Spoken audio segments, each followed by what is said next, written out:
जय श्री कृष्ण। प्रिय श्रोताओं, हर हर महादेव। आप सभी का आपके अपने चैनल शिव साधना स्पार्क्स में बहुत बहुत स्वागत है। प्रिय श्रोताओं, आज की इस वीडियो में हम सावन मास की प्रदोष शनि प्रदोष व्रत कथा का रसपान करेंगे। बोलिए भगवान भोलेनाथ की जय। प्रिय श्रोताओं, प्रदोष का व्रत करने वाला व्यक्ति और कथा का रसपान करने वाला व्यक्ति सदा सुखी रहता है और उसके सारे कष्ट दूर हो जाते हैं। ऐसे व्यक्ति के सारे पाप नष्ट हो जाते हैं। जब भी शनिवार को प्रदोष का व्रत होता है तो उसे शनि प्रदोष व्रत कहा जाता है। इस व्रत को करने से पद प्रतिष्ठा की प्राप्ति होती है और शनि ग्रह प्रदत्त कष्टों से भी मुक्ति मिल जाती है। आइए अब हम शनि प्रदोष व्रत कथा आरंभ करते हैं। हर हर महादेव। पूर्व काल में एक राजा राज्य करता था। उस राजा के पुत्र का नाम धर्मगुप्त था। उस राजा ने अपने पराक्रम से अपने सभी शत्रुओं को पराजित करके उन पे विजय प्राप्त कर ली थी। देवगति से एक बार उस राजा पर शनि की दशा आई। तब उस राजा पर उसके समस्त शत्रुओं ने संगठित होकर आक्रमण किया और उस राजा की समस्त सेना, मंत्रिमंडल और उसके परिवारजनों को समाप्त कर दिया। इस भयानक आपदा में से केवल 3 ही लोग जीवित बच सके। राजकुमार धर्मगुप्त, राजगुरु का पुत्र सूचिव्रत, राजगुरु की पत्नी ब्रह्मणी। तब वह ब्रह्मणी उन दोनों कुमारों को अपने साथ में लेकर किसी अन्य नगर की ओर चल दी। चलती चलती वह तीनों लोग दूसरे नगर में पहुँचे और उसी नगर में झोपड़ी बनाकर रहने लगे। वह तीनों लोग मिलकर अथक परिश्रम करते थे, लेकिन फिर भी उनका निर्वाह बहुत ही कठिनाई से हो पाता था। एक दिन वह ब्रह्मणी उन दोनों कुमारों को अपने साथ में लेकर भोजन पकाने के लिए लकड़ी लेने वन में गई। वहां पर उसे महर्षि शांडिल्य के दर्शन हुए। उन तीनों लोगों ने महर्षि के चरणों में प्रणाम किया। फिर ब्रह्मणी ने कहा, हे महर्षि, आपका दर्शन करके हम सभी कृतार्थ हो गए। अब आप ही हमारे कष्टों के निवारण का कोई उपाय बता सकते हैं। यह धर्मगुप्त एक राजपुत्र है और अपने शत्रुओं से पराजित होकर घोर दरिद्र में जीवन व्यतीत कर रहा है।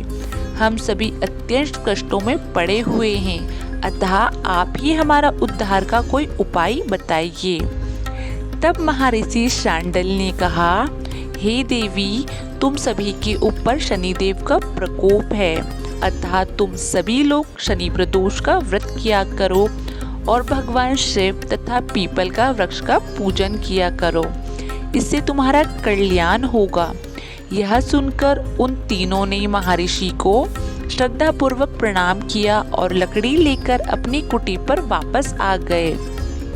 फिर शनि प्रदोष के दिन उन तीनों ने ही व्रत किया और भगवान शिव तथा पीपल के वृक्ष का पूजन किया। इस प्रकार से वह तीनों नियमित रूप से व्रत और पूजन करने लगे। इस प्रकार से वह तीनों नियमित रूप से व्रत और पूजन करने लगे। इस प्रकार से 4 मास व्यतीत हो गए। एक दिन सूचिव्रत स्नान करने नदी पर गया। वहां उसे नदी के किनारे बहुत बड़ा कलश रखा हुआ दिखाई दिया। सूचिव्रत ने उठाकर देखा तो उसमें काफी धन था। सूचिव्रत उस कलश को उठाकर घर ले गया और घर जाकर अपनी माँ से बोला, हे माँ, भोलेश्वर ने हमें धन दिया है। तब माँ ने कहा, बेटा, तुम दोनों भाई इस धन को बराबर बांट लो। सूचिव्रत ने प्रसन्न होकर राजकुमार धर्मगुप्त से कहा, भैया, तुम अपना हिस्सा ले लो। लेकिन राजकुमार ने कहा, माँ, मुझे कोई हिस्सा नहीं चाहिए, क्योंकि अपने सुकर्मों से जो भी मनुष्य जो कुछ पाता है उस पर केवल उसी का ही अधिकार होता है और वह स्वयं ही उसे भोगना चाहिए। किसी दिन भोलेश्वर मुझ पर भी कृपा करेंगे। इस प्रकार शनि प्रदोष का व्रत करते हुए उसे 1 वर्ष व्यतीत हो गया। बसंत ऋतु का आगमन हुआ। राजकुमार धर्मगुप्त और सूचिव्रत दोनों घूमने के लिए गए। वन में घूमते हुए दोनों काफ़ी दूर निकल गए। वहाँ उन्होंने अनेक गंधर्व कन्याओं को खेलते हुए देखा। उन गंधर्व कन्याओं में से एक प्रधान सुंदरी उस राजकुमार पर मोहित हो गई और अपनी सखियों से बोली, यहाँ से थोड़ी दूर पर एक सुंदर वन है। उस वन में अनेक प्रकार के फूल खिले हैं। तुम सब जाकर उन फूलों को तोड़कर लाओ, तब तक मैं यहाँ बैठी हूँ। सखिया आज्ञा पाकर चली गई और वह गंधर्व कन्या उस राजकुमार पर दृष्टि जमाकर बैठ गई। राजकुमार उस गंधर्व कन्या के पास चला गया। गंधर्व कन्या ने पूछा, आप कौन हैं? किस देश के रहने वाले हैं? आपका आगमन कैसे हुआ है? राजकुमार ने कहा, मैं राजकुमार धर्मगुप्त हूँ। शत्रुओं ने मेरे माता पिता को मारकर मेरे राज्य पर अधिकार जमा लिया है। मैं राजगुरु की पत्नी के साथ रहता हूँ। वे मेरी धर्म माँ है। फिर राजकुमार ने उस गंधर्व कन्या से पूछा, आप कौन हैं और किस कार्य से आपका आगमन यहाँ पर हुआ है? तब वह गंधर्व कन्या बोली, मैं विदर्भी गंधर्व की पुत्री अंशुमति हूँ। आपको देखकर आपसे बात करने की इच्छा हुई, इसलिए अपनी सखियों को मैंने अलग भेज दिया है। भगवान शंकर ने हम दोनों पर ही कृपा की है, इसलिए आपको यहाँ पर भेजा है। अब हमारा प्रेम अटूट रहेगा। यह कहकर गंधर्व कन्या ने अपने गले की मोतियों की माला का हार राजकुमार के गले में डाल दिया। राजकुमार अत्यंत प्रसन्न हुआ। वह बोला, आपने अपने पिता से अनुमति ली ही नहीं है। मेरे पास राजपाट या धन भी नहीं है, फिर आप मेरी पत्नी कैसे बनेगी? तब गंधर्व कन्या बोली, आप अपने घर जाए और परसों प्रातःकाल आए। मैं अपने पिताजी के साथ आऊंगी और वे ही आपकी समस्या का समाधान भी निकालेंगे। ऐसा कहकर वह गंधर्व कन्या अपनी सहेलियों से जा मिली। राजकुमार भी सूचिव्रत के साथ घर लौट आया। यह सारा समाचार उसने अपनी माँ से कहा।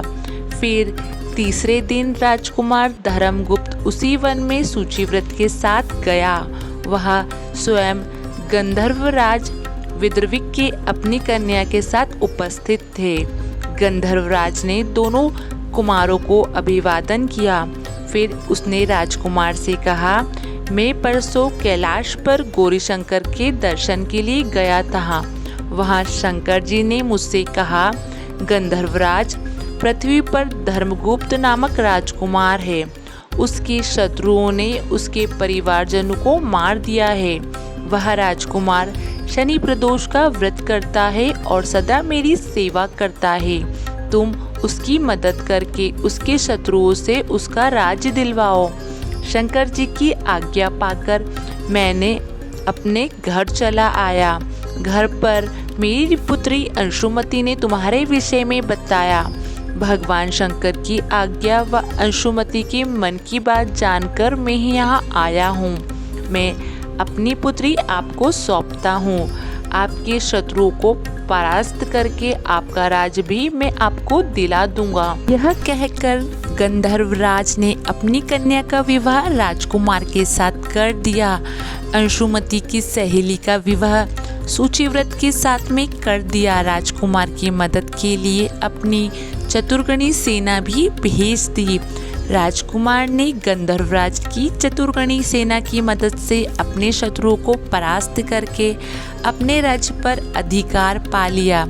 उसने अपनी धर्ममाता ब्रह्मणी को राजमाता बनाया और सूचिव्रत को मंत्री नियुक्त किया।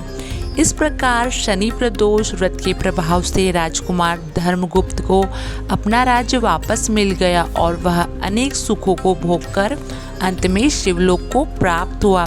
इसी के साथ हमारी शनि प्रदोष व्रत कथा का समापन हुआ। बोलिए भगवान भोलेनाथ की जय। भगवान भोलेनाथ की कृपा दृष्टि और आशीर्वाद सदैव आप पर और आपके पूरे परिवार पर बनी रहे। प्रिय श्रोताओं, आपको कथा पसंद आई तो वीडियो को प्लीज़ लाइक करें, चैनल को शेयर, सब्सक्राइब और बेल आइकन को प्रेस करना ना भूलें।